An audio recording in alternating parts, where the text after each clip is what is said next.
The US and Brazil are the two largest exporters of soybeans.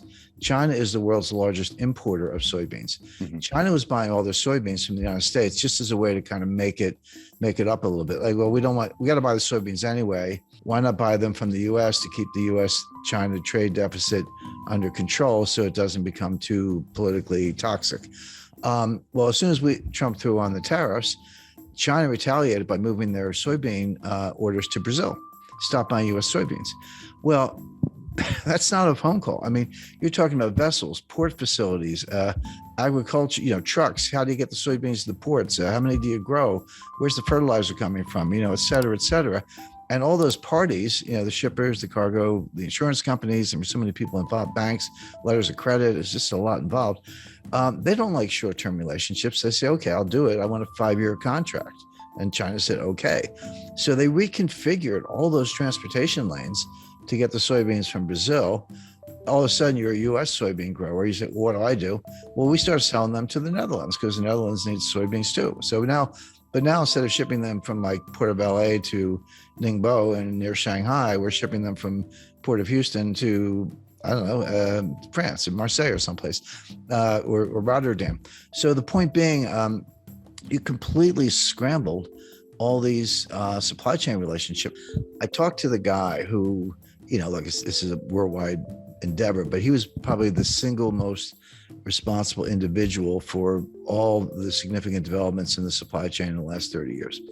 And he said to me, Jim, you have to understand, it took us 30 years to build it. We blew it up in 3 years. It's not going to come back overnight. It's going to take 10 years or more to rebuild it. And what I talk about in the book is supply chain 1.0, which is 1989 to 2019, and then supply chain 2.0, which kind of starts now, but is going to go indefinitely because it's going to take a long time to put this together. It's it's like dropping a vase and it breaks in 1,000 pieces. You can't put it back together. You got to go buy a new vase. And that's what's going on with the supply chain. There will be a supply chain, there always is, but the new supply chain will look very different from what we've just gone through, because the whole 30 years of period I'm describing was built on efficiency, lower cost, lower cost, lower cost. It was kind of the Walmart model. So yeah, just-in-time inventory, everyone knows about that, but there's something called cross-stocking. That's where a truck pulls up at a warehouse and you unload it. Instead of putting the stuff in the warehouse, you move it to another truck that then goes to a destination. The stuff never goes in the warehouse. Inventories are very expensive. They're costly to finance. You got to move the stuff around. It's called picking. Pick the stuff off the shelf with your. I used to drive a forklift, so I know a little bit about it. And put it on a truck. I used to unload trucks too. So hey, I've got 7 suppliers. Why don't I cut it down to 3 and do bigger contracts with each one and get lower unit costs? I've got 5 transportation lanes. Why don't I cut that down to 2, get everything to Los Angeles and Seattle, as the case may be, et cetera. And they did it for 3, and they got costs lower, and Walmart and Amazon were the champions of this, but everyone else was doing it. But they missed something. What they missed was that while they were getting those unit costs lower for consumers, there were hidden costs, and the main hidden cost was you were creating greater frailty. This whole system was subject to a massive breakdown. So what happens if you have 2 suppliers and they both go on strike? What happens if you have one port of entry and it's backlogged? What happens if you've got cross-docking in warehouses and there aren't enough trucks? There are 80,000. We need 80,000 drivers, Wish they'd hire them instead of these IRS agents. But the point being, it is breaking down all across the board. Now, can it be put back together? Yes, but the biggest difference between 2.0 and 1.0, and this goes by different names. Janet Yellen called it friendshoring, and Macron called it a constellation of nations club, if you will. So you'll still have trading partners, you'll still have outsourcing, you'll still have transportation lanes, but it'll be members only. It'll be basically democratic, kind of liberal republics, Western Europe, the EU, of course, US, Canada, Australia, New Zealand, Japan, India, I would expect to be included. Friendly nations, but China's out. We're decoupling from them. They're decoupling from us. This isn't U.S. driven. The U.S. is participating, but this is what China wants too. Both sides are decoupling as fast as they can.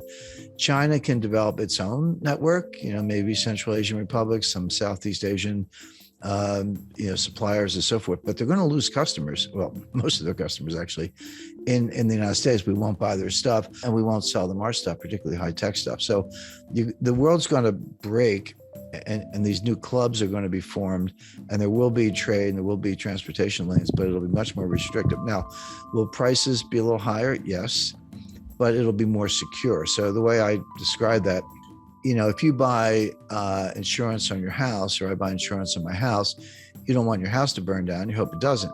But if it does, you don't think your insurance premiums are a waste of money. Like when you write that check, you're like, that's money well spent. When you pay higher prices for consumer goods, the delta between the old price and the new price is your insurance premium for a more reliable system. And also, there's a big national security component to this. And I talk about Russia and Ukraine and China in the book. So that's all. So how the supply, what the supply chain breakdown means, chapter 1, chapter 2, what caused it, and we talked about that, and 3, where is it going, what are the constraints, and we talked about that. But then my editor, who's love working with us, she said, well, Jim, got to be a chapter on inflation. I said, of course we do. The supply chain breakdown is causing a lot of the inflation we see, and I'm going to write another chapter on deflation. And everyone's like, wait a second, why are you talking about deflation? That's coming next. People are not ready for it. I know the inflation's here. I buy gasoline. I shop in the grocery store. I get it. It's persistent. It's not transitory. I understand all that. But inflation has 2 major sources. One is the supply side, which is called cost push inflation. So that's energy price shocks, the stuff we're seeing coming out of Ukraine, fertilizer shortages, strategic metal shortages, component suppliers who can't deliver stuff to factories in Germany and they're shutting down, et cetera. The other cause is from the demand side, and that's called demand pull inflation. Basically, it's psychological. Consumers pull demand forward. They're like, hey, I was thinking of buying a refrigerator. I better buy it today because the price is going to go up in 6 months. And in the 70s, we had both. It started with cost push with the Arab oil embargo, but it ended up demand pull. I was starting my career at the time. Your boss would just give you a raise. You didn't even have to ask. Inflation was going up so fast. Like, I better give this guy a raise. Like, here's another, $30,000 or whatever, because people would quit. And that sort of spun out of control until Volcker squashed it all. Right now, we do not have demand pull inflation. We don't. This is not what's going on. We do have cost push inflation. The difference is hugely important because cost push inflation from the supply side, which is, again, when I talk about in the book, it's real, prices go up, but it's self-negating. The old saying that, the cure for higher oil prices is higher oil prices, because when they get too high, people stop driving. They shut down various activities. By the way, if you're unemployed, you're not buying any gasoline because you're not going anywhere. I mean, that's kind of a nasty way of putting it, but that's how cost push inflation, tips into a recession, and then prices come down. And we saw that in 1974. You had Jerry Ford and Alan Greenspan walking around with they had these win buttons, WIN, was for whip inflation now, except we had a recession and prices collapsed. Now it came back by 77 with for a lot of reasons, but right now we don't have demand pull, we have cost push. It will go away when this economy goes into recession, and then we're going to be talking about disinflation and deflation, which are kind of close cousins.